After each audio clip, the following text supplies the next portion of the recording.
arganne bimaan korobis dangaan sambe kamne lafedhaa miiladhe kaleena yoo ga'umsa koos hin dhiifne hin daganne hawwi anawwi koo malee anumaa fedhaa miiladhe kaleena kirkirte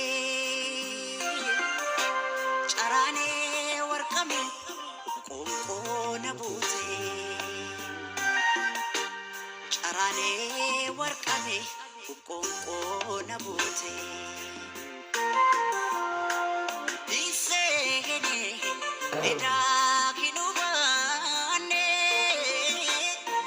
dhiiseene anaatti hin fakkaanne dhiiseene anaatti hin fakkaanne dhiiseene. Assalamu alaikum wa rahmatullahi wa barakatuhu. Akkam jirtan kabajamtoota jaalatamtoota ummata Oromoo bakkuma jirtanitti bahaadhi haka jirtan kaabaa kibba bakkuma jirtanitti nageenyi kiyya kaa'oon irraa madde isin haadha qabu isiniin jedha.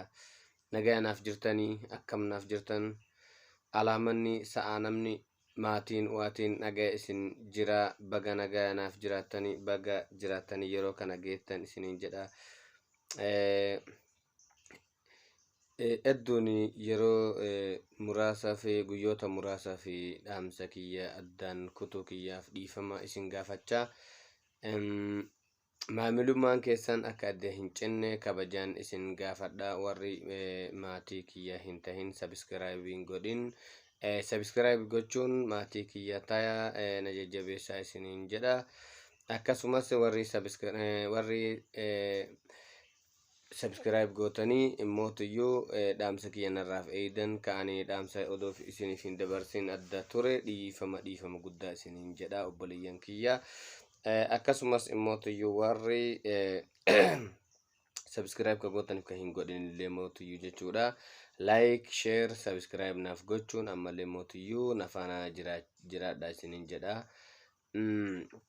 Kanatti aansuun muuziqaa ce'umsaa kana booda jechuudha dhaamsa gara dhaamsa kiyyaatii fi haala yeroo irratti xiinxala kiyya torban kana keessaa fi har'aa guyyaa har'aa kana maalirra Oromiyaan yookiin immoo biyyattiin sun maalirra akka jirtu waraanni Oromiyaallee immoo waraanni bilisummaa Oromoo ilaalchise jechuudha maalirra akka jiruu fi adeemsi isaa garamitti akka adeemaa jiru haala xiinxala kiyyaatitti jechuudha. Akkasumas immoo waraanni Tigraay fi Biltsiginnaa akkasumas immoo naannoon Amaaratii fi Tigraay maalirra akka waliin jiran TPLF jechuudha. Tigraay jechuun TPLF dha. TPLF maaliif lola yoo ka jennu taate saba isaa bakka bu'ee saba isaatiif lolaa jira malee lubbuu dhaaba saniitiif dhaaba san jiraachisuuf miti. Kanaaf xiinxala waa'ee TPLF fi Amaaraa yookaan immoo Biltsiginnaa jidduu jiru irratti illee xiinxala haga tokko isiniif dabarsuu barbaada jechuudha. Kanaaf sirba ce'umsaa kana booda walitti deebinaa. Turtiin keessan turtii gaarii isiniif haa ta'u. edaa kinubaane dhiiseene anaatti hin fakkaanne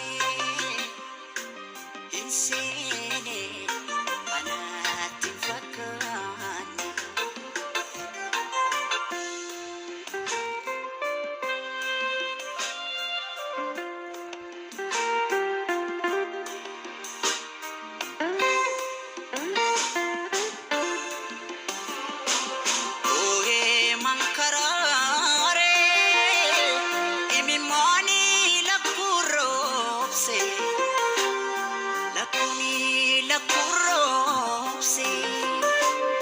Kafi jara hedu enyuna debise anfo eenyuun na deebise. Tole obboleeyyan kiyya bahaadhii hakaabaa kibbaa jiraatanii yeroo keessan dabarsitanii daqiiqaa haga muraasa viidiyoon kiyya deemu kana naaf caqastaniif galanni kiyya baay'ee guddaadha jechuudha. Isinis naaf jiraadha, umrii naaf dheeradha, bakkuma jirtanitti jiruu gaarii isiniif hawwa isiniin jedha. Okay, gamanumaan gama xinxala kiyya gara Oromiyaatitti deema jechuudha. Oromiyaa keessatti lolli ummanni hedduun ummanni Oromoo jechuudha warri biyyaa keessattuu lolli akka waan laafee itti fakkaata jechuudha. Yookaan immoo waboon qabsoo isaa yookaan immoo biltsiginnaa mootummaa biltsiginnaatiin yookaan immoo waraana biltsiginnaatiin wal waraansa akka waan dhaabeetitti itti fakkaata jechuudha. No, hin dhaabni. Waraanni lolli sirna qaba. Lolli haalli itti lolamu garaagarummaa qaba. Waraanni bilisummaa Oromoo yeroo ammaa kana mootiyyuu waraana kaayoo qabeessa waraana kallattii garagaraatiin adeemaa jiru jechuudha. Kallattii lolaa jijjiiraa ammallee mootiyyuu haalli itti lolamullee haala ammayyaawaa ta'een kan lolamudha jechuudha. Fakkeenyaaf yoo fakkeenya akka fudhannu taate yeroo dhiyeenna kanatti mootummaan Ameerikaa dhaamsa ibsa wahii baasee ture maal irratti jechuudha. Waa'ee waraana waliigaltee ABO fi waliigaltee TPLF irratti jechuudha.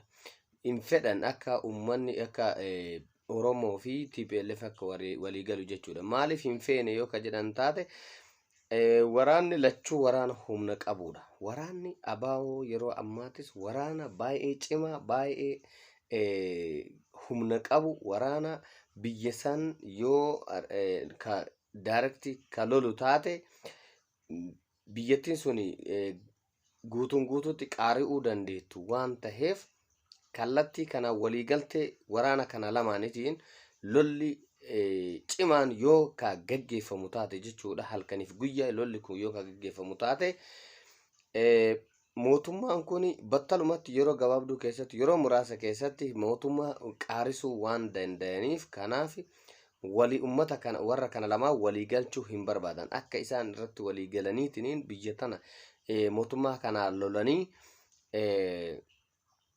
mootummaa kana aangorraa kaasuu hin barbaadan. Maaliif ekonomii isaan ufumaa isaaniitti ekonomiin laafisanii asiin immoo ummanni Oromoo haga danda'uun dhumataa jechuudha. Ummanni Oromootis dhumataa, ummanni Tigraayis dhumataa, sabaaf sablammoonni hedduu kana jiranis miidhaa guddaa booda biyyi suni populationiin isii yookaan immoo baay'inni ummata kanaa xiqqaataa eega deemeen booda mootummaan kun ekonomiin kufee harka isaaniitti akka galu barbaadan jechuudha biyyoonni alaa kun jechuudha baay'inaan. Kanaaf wanni isaanii karaa Facebook irratti illee dhiibbaa guddaa ABO irratti geggeessu wanni isaan yaalaniif kanaaf jechuudha. Immootiyyuu gama tokkoon maaliif waraanni TPLF kun lolli naannoo Tigraay kun naannoo Oromiyaa keessas lolli guddatu deemaa jira. Ummanni kun dhumaatii jira. Waggoota afran kanaaf keessattuuyyuu dhumaatiin ummata Oromoo baay'ee tokko babal'atee baay'ee tokko guddateetiin deemaa jira. Maaliif ka ummata Oromoo kun gadi hafee kan mootiyyuu ummata TPLF kun maaliif mul'ate yoo ka jennu taate ummanni Tigraay yookaan immoo naannoo warri TPLF kun jechuudha yeroo dheeraaf waggoota 27 waggoota 30 jechuullee ni dandeenya. Waggoota 27 biyyoota addunyaa kana mara wajjin waliigalteedhaan tokkummaa isaanii cimsanii paartii cimaa akka Afrikaatitti tahee biyyoota garagaraa wajjin biyyoota addunyaa hedduu wajjin paartii hojjetaa turedha jechuudha.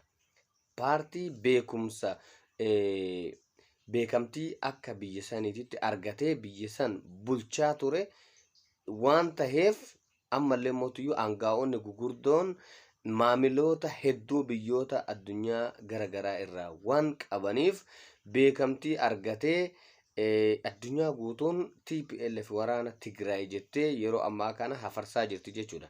Malee naannoo Oromiyaa keessa lolli waggoota muraasa kana keessatti jechuudha haalaan cimee lola yeroo miidhaa guddaa yeroo TPLF aangoo gubbaa jirtu caalaa ummata Oromootitti yeroo roorroon hammaatti jechuudha.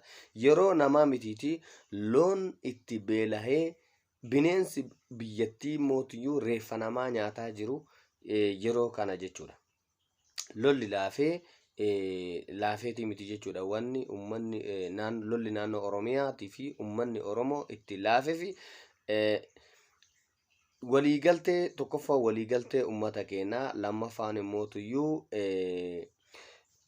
qabsoon ummata keenyaa ka alaatii fi qeerroo biyya keessaa waan laafteef kan mootiyyuu TPLF waan jabaatee tokkummaa isaaniitiin cimanii tokkummaa isaanii addunyaatti waan argisiisaniif aktivistoonni isaaniitii fi miidiyaaleen isaanillee duula qajeelan duula mootummaa kanarratti waan jajjabeessanii tokkummaa isaanii waan itti jabeessaniif yeroo baay'ee miidiyaaleen akka Aljazeera, Reuters, ammallee mootiyyuu BBC miidiyaaleen addunyaa garaagaraa jechuudha. Wanni isaan ittiin lola naannoo Tigraay kana baay'isaniitiin jabeessaniitiin dabarsaniif kanaaf jechuudha. Kanaaf naannoo miidiyaaleen Oromiyaallee odoo waraana bilisummaa Oromoo waliin bu'ee sa'aatii 24 jechuudha. Gabaasaalee haaraa jechuudha. Gabaasaalee haaraa yeroo yeroon guyyaa guyyaan sa'aatiidhaan jala bu'ee odoo miidiyaan ummata Oromoollee OMN haa ta'u kan fedheefuyyuu jechuudha. Odoo ka dabarsu taate lolli naannoo Oromiyaallee akkanumatti guddateetiniin miidhaan ummata Oromootirrallee gahu akkanumatti addunyaa irratti silaa ni dabra jedheetiniin yaada jechuudhaan. Gama kaaniin immootiyyuu yeroo ammaa kana ibsa waboo yookaan immootiyyuu waraana bilisummaa Oromoo yeroo ammaatirraa deemaa jiru jechuudha. Fuulleffannaan yookaan immootu xiyyeeffannoon gara Finfinneetti yookaan immootiyyuu handhuura Oromiyaatti erga jedhee booda guyyaa lamaan tokko deemaa jira jechuudha. Kun immootiyyuu yaada baay'ee tokko nama gammachiisudha. Maaliif yoo ka jennu taate yeroo ammaa kanatti TPLF naannoo Amaaraa magaalaalee hedduu, aanaalee hedduu, godinaalee hedduu qabattee jirti. Naannoo hedduu qabattee jirti. Akkasumas immootiyyuu uf jalatti bulchuuf karoorfataa jirti jechuudha. Fakkeenyaaf Dassee seentee jirti. Magaalaalee Dassee seentee jirti. Naannoo godina Walloo jechuudha. Naannoo Walloo Oromiyaa xiqqoo jechuudha. Walloon qabachuuf guututti amma Dassee qabattee jirti jedhamaa jira. Dassee qabachuun kun maaliif baay'eetti cimeetiin akkanatti miidiyaalee addunyaa guututti farfamaa jira yoo ka jennullee taate mootummoonni gabroonfataan biyyattii san keessatti sabaaf sablammootaa fi ummata guutuu biyyattii sanii gabroonfataa turan mootummoonni marti isaaniitu jechuudha Wallootti caban. Wallootti naannoo Walloo kun yeroo inni itti to'annoo mormitoota jala yeroo galutti mootummoonni humni isaanii guututti caba jechuudha. Humni mootummaa biltsiginnaa kanaallee kanaaf baay'ee tokko laafuu isaa ka agarsiisu naannoon Walloo kun yoo qabame Finfinneen hin hollatti jechuudha.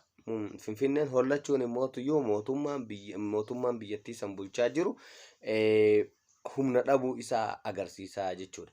Kanaaf waraanni bilisummaa Oromoo daddafee Finfinnee qabachuun mootummaan kun qaari'aa jira waan ta'eef Finfinneetti dhiyaachuun yookaan immootiyyuu Finfinnee seenuun daddafitti irraa barbaachisaa taheetiin argama.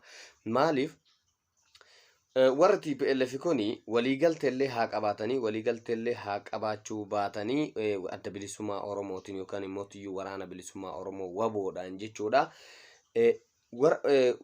Adda bilisummaan Oromoo daddafee Finfinnee to'annoo isaa jala ka oolchu yoo ka taatu taate TPLFin waliigalteen isaanii immootu yookaan immootu power sharingin isaan irratti waliigalan yookaan immootu namni biyya san bulchuuf yookaan immootu aangoo irra jireessa yookaan immootu mariifillee mariif jechuudha. Marii siyaasatiifillee kadhatamuu ka qabu adda bilisummaa Oromoo ta'uu qaba jechuudha. Waraana dursee biyyattii san yookaan immootu magaalaa guddittii biyyattii sanii waraanni dursee qabate dafee biyya san to'achuuf isaaf salphaadha jechuudha. Ka ammallee immootu humna haaraa humna ho'aa biyya san bultohatu waan ta'eef ka kadhatamu kan mootu marii siyaasatiif ka hammateetiin biyyattii san tasgabbeessuu kan danda'u waraana daddafeetiin Finfinnee qabate jechuudha. TPLF haa ta'u OLF yookaan immootu adda bilisummaa Oromoollee haa ta'u jechuudha. Waraana adda bilisummaa Oromoollee haa ta'u waraanni biyyattii san hoogganuu danda'u, waraanni biyyattii san to'achuu danda'u waraana daddafee magaalaa Finfinnee qabateedha jechuudha. Yoo TPLF magaalattii Finfinnee magaalaa Finfinnee tana ka daddafee seenu taate yookaan immootu ka to'atu taate jechuudha. Waraanni bilisummaa Oromootis qabsoon akkuma jirutti tahee waliigaleeni aangoo adda qoodachuudhaan biyya san akka TPLF to'ateetitti mariif ta'anii mari'achuuniin dirqama waraana bilisummaa Oromoo ta'ee jechuudha. Kanaafi Finfinneen handhuura Oromiyaa waan taateef waraanni bilisummaa Oromoo mootuyyuu daddafeetiin dandoota sabu arjoo maraabdiiti maalumaaf gadadoon anatti marmarti maalumaaf gadadoon anatti marmarti. Okay, gama biraatiin immootuyyuu mootummaan biltsiginnaa kun maaliifi yeroo ammaa kana magaalaa guddittii Tigraay ka taate jechuudha. Maqalee maaliif xiyyaaran yeroo dhiyeenya kana irra naannaheetiin tumaa jira yoo ka jennu taate mootummaan biltsiginnaa kun yookaan immootuyyuu mootummaan Amaaraa ka amma biyya keenya kana bulchaa jiru mootummaan Dr. Abiy Ahmad ka ufiin jedhu kun jechuudha. Mootummaa baay'ee tokko mentaalitiin isaa dadhaba beekumsi isaa baay'ee tokko dadhaba tahuu isaa agarsiisa. Maaliif yoo ka jennu taate humni guddaan waraana Tigraay jechuudha yookaan immootuyyuu TPLF yookaan Wuhaat jechuudha. Eessa jira ka jennu yoo ka taatu taate naannoo Amaaraa keessa jira. Naannoo Amaaraa guututti guutee jira waraanni Tigraay jechuudha. Malee achi naannoo magaalaa Maqalee keessa hin jiru jechuudha. Warri lola keessa jiru naannoo Amaaraa keessa jira. Waraana naannoo Amaaraa kana keessa jiru yoo xiyyaaraan hin dhaha ka jedhu taate warroonni soddaa isaa baay'ee miidhama guddaatu irra gaya jechuudha. Miidhama guddaatu irra gaya. Kanaaf naannoo Amaaraa kana xiyyaaraan yookaan immootu jettiidhaan yookaan diroonidhaan yoo kadha'u taate miidhama guddatuyyuu warra soddoota isaa yookaan immootu warra Amaaraa kanarra gaya jechuudha. Kanaaf warra miidhaa guddaa irraan gayuu hin barbaadu.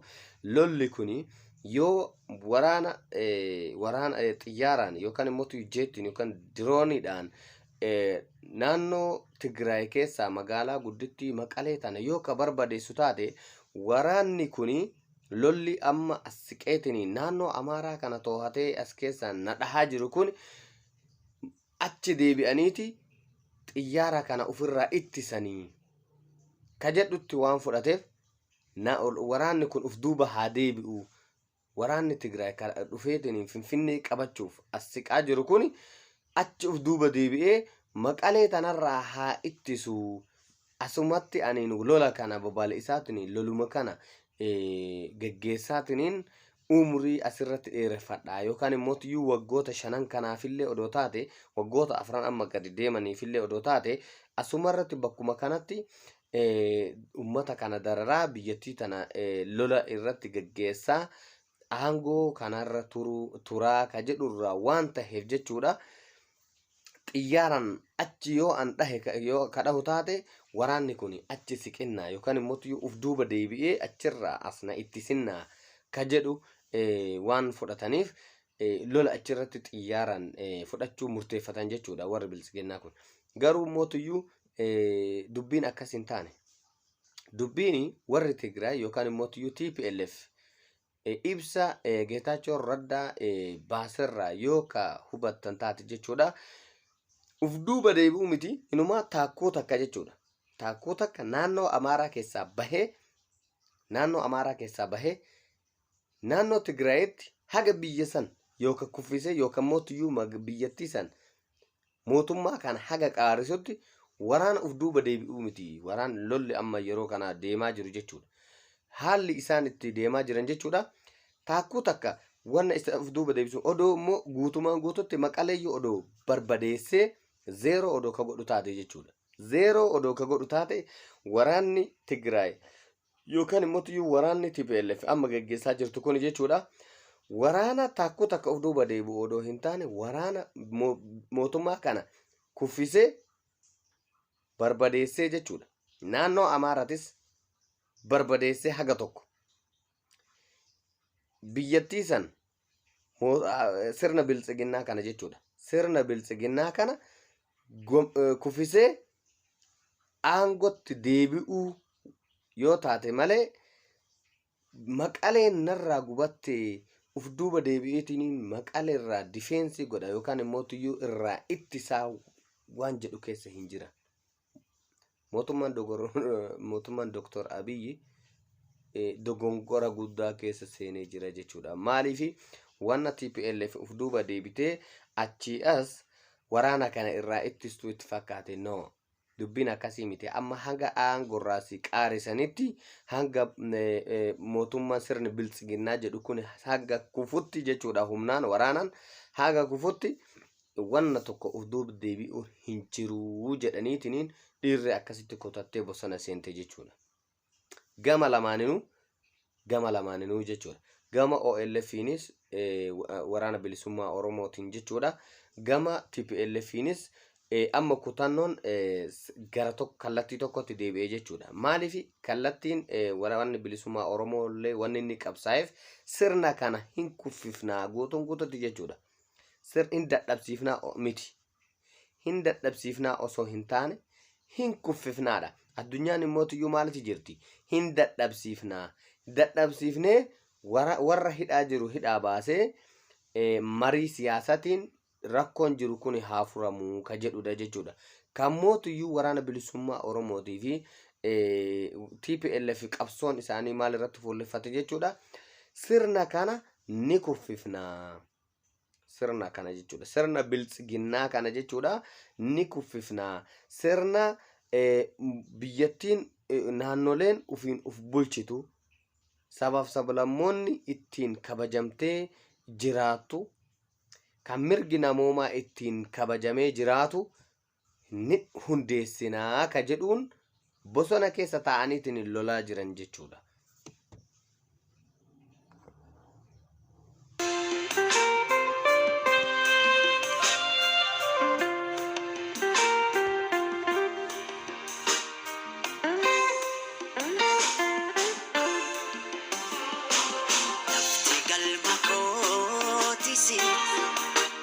Najana fakati hawi garakotis hawi tafti disene edakinubane disene anatin fakane ayo sakos in evening dagane ayo sakos